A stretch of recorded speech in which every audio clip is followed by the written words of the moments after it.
El 17 de noviembre de 1901 se llevó a cabo una fiesta en la Ciudad de México.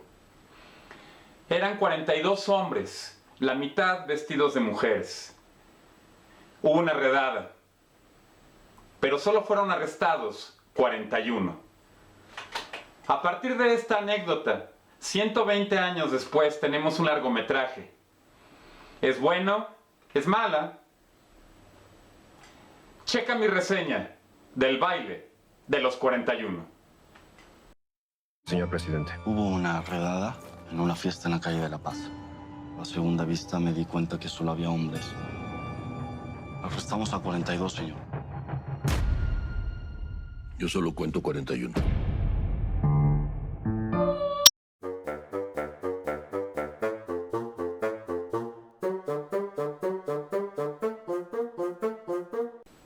Si bien se han hecho varios productos audiovisuales previos que hacen referencia a este tema, esta película dirigida por David Pablos es el primer largometraje y que se estrenó internacionalmente gracias a Netflix.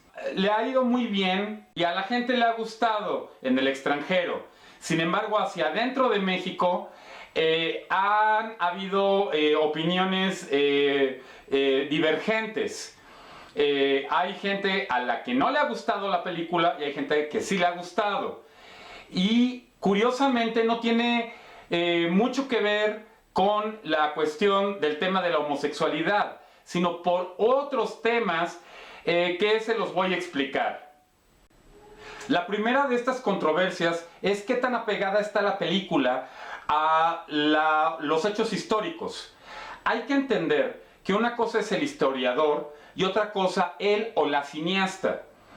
El historiador es un investigador, recopila datos, lee crónicas y triangula información para buscar lo más cercano a la verdad histórica.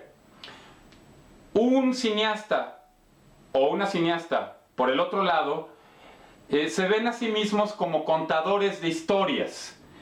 De entrada busca expresarse, expresar algo y también que la audiencia, el público, sienta algo, se le mueva algo en su interior, se cuestione cosas. A veces la cinematografía y la historia están paralelas, a veces muy cercanas, a veces muy distantes y a veces chocan. En este sentido, la película no intenta ser una lista cronológica de hechos históricos, sino está tratando de contarnos una historia. La película retoma una anécdota y de ahí construye un relato. Una de las quejas que he leído es por qué filmaron en la Casa Rivas Mercado.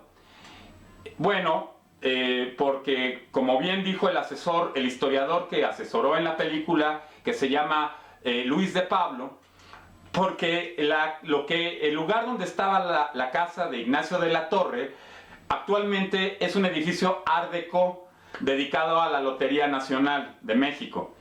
La Casa Rivas Mercado es una casa del arquitecto que diseñó la Columna de la Independencia, ese monumento que es muy emblemático de la Ciudad de México y que pertenece a la época del Porfiriato. Entonces, es una casa muy espaciosa que había sido restaurada unos años antes. Hay otras casas porfirianas, como por ejemplo el Museo Casa de la Bola. El problema de la Casa de la Bola es que es un museo y tiene antigüedades reales que son bastante invaluables y que no da el espacio ni las condiciones para lo que conlleva una filmación. Una filmación de una película conlleva poner cámaras, reflectores, monitores, y es un vaivén de entrar y salir de personas, que hubiera sido peligroso para la integridad de esas antigüedades, de ese patrimonio. En cambio, la Casa Rivas Mercado, que es una casa también más o menos de ese periodo, se consolidaba apenas como un centro cultural y es más espaciosa, no tenía tanto mobiliario y aguantaba mejor el peso de lo que conlleva una filmación. Otra de las locaciones que se aprecian en la película y que funciona como diferentes espacios dentro de la trama es el Museo Nacional de Arte, o MUNAL, como le decimos aquí en la Ciudad de México.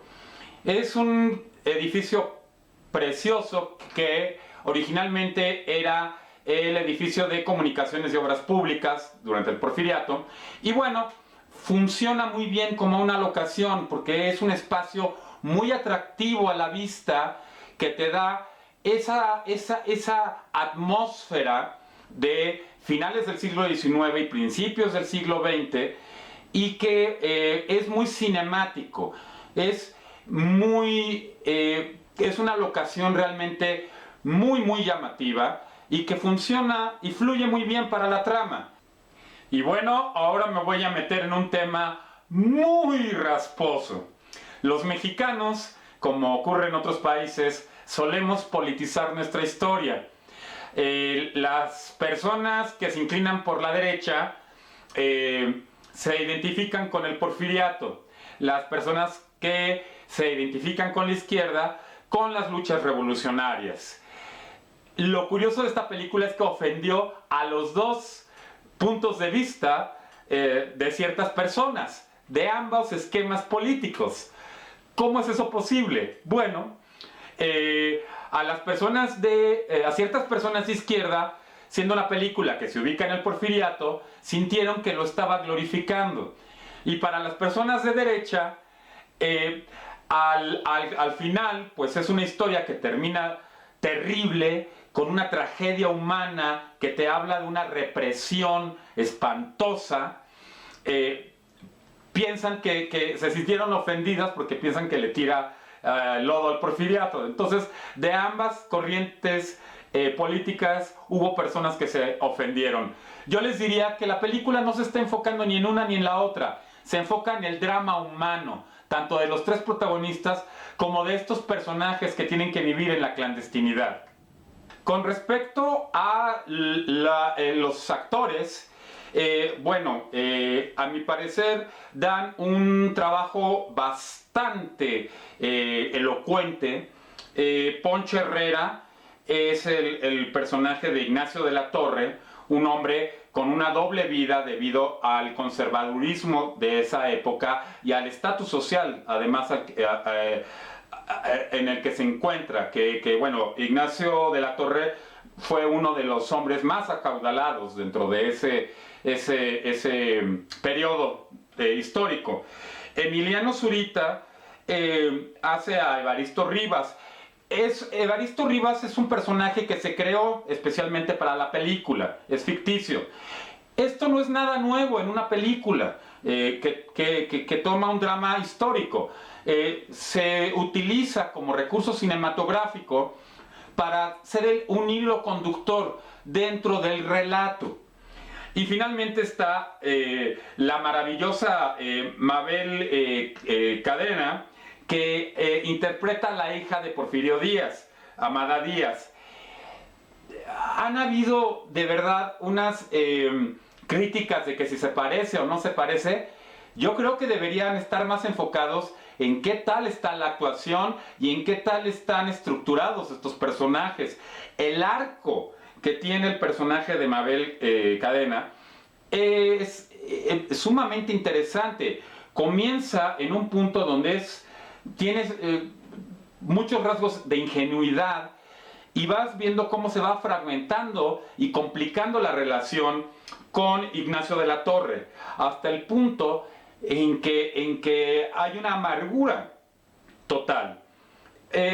Dicen las crónicas que la verdadera Amada Díaz siempre le fue muy leal a Ignacio de la Torre y que lo iba a visitar a la cárcel cuando lo acusaron de asesinato en una época ya después de la Revolución. Bueno, esa es la Amada Díaz histórica. Esto es la Amada Díaz cinematográfica. Y no es, repito, la primera vez que se utiliza una anécdota histórica para crear un relato, y finalmente en lo que hay que enfocarse es qué tan bien estructurado está el relato e interpretado. Un pequeño detalle que me encantó fue que, como habitante de la Ciudad de México, si bien a mí no me ofende en lo personal que en las producciones hollywoodenses siempre nos ponen en tono sepia, a mí en lo particular, repito, no me ofende, pero es demasiado reiterativo y finalmente es un estereotipo.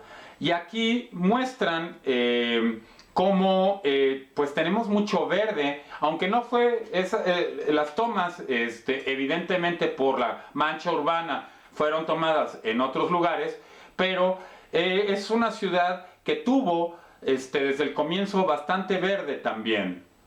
Otro detalle pues que llama la atención es que si se fijan en los créditos, la edición corrió a cargo de Soledad Salfate. La directora de cinematografía fue Carolina Acosta. La dirección de arte, Angela Layton y Mary Ann Smith. El diseño de producción, Daniela Schneider. El guión, que es la columna vertebral de una película, corrió a cargo de Mónica Revilla. Creo que entienden a qué me refiero y es muy positivo que el talento ya sea, por lo menos en esta película, tomado en cuenta sin importar el género. En este sentido, me pudo fascinar ver qué bien se compaginaron el diseño de producción, la dirección de arte y la cinematografía. Esos colores, esos verdes translúcidos que hay en ventanas, en vitrales, te dan esa sensación de Art Nouveau de la época, que realmente te transporta, hasta puedes oler el Art Nouveau, el final del siglo XIX y el inicio del siglo XX. Me pudo encantar y los tres aspectos de la película se compaginan realmente muy bien. En el 2001, cuando se cumplieron 100 años de este acontecimiento, en el Centro Cultural José Martí, aquí en la Ciudad de México, afuera de la estación del Metro Hidalgo, se colocó una placa en reconocimiento a las víctimas de este abuso de autoridad y de esta homofobia que hubo en estas circunstancias en esta época. Les voy a leer lo que dice la placa que corrió a cargo del maestro Carlos Monsiváis. A las 3 de la mañana del domingo 18 de noviembre de 1901, la policía asalta una reunión de homosexuales, algunos de ellos vestidos de mujer. Esta redada le inventa a los gays de México un pasado que es, en síntesis, la negociación con el presente. Con la palabra gay se introduce casi al mismo tiempo la defensa de los derechos humanos de los representados por este término. Carlos Monsiváis. A 100 años, en desagravio de las 41 víctimas de la primera redada homófoba del siglo XX en México, por el pleno respeto a los derechos humanos y civiles de gays y lesbianas. Noviembre 17 de 1901, noviembre 2001. Comunidad lésbica gay. Y bueno, tiene un relieve de Reinaldo Velázquez Cebadúa. Las escenas de lo que están haciendo estos personajes en la clandestinidad son tan poéticas. Ver estos hombres con bigote, en vestidos, con una flor en el cabello, tratando de buscar su camino. En esa época todavía no existía el concepto moderno que tenemos actualmente en la comunidad LGBTQ+, pero es algo con lo que podemos apreciar y podemos sentir.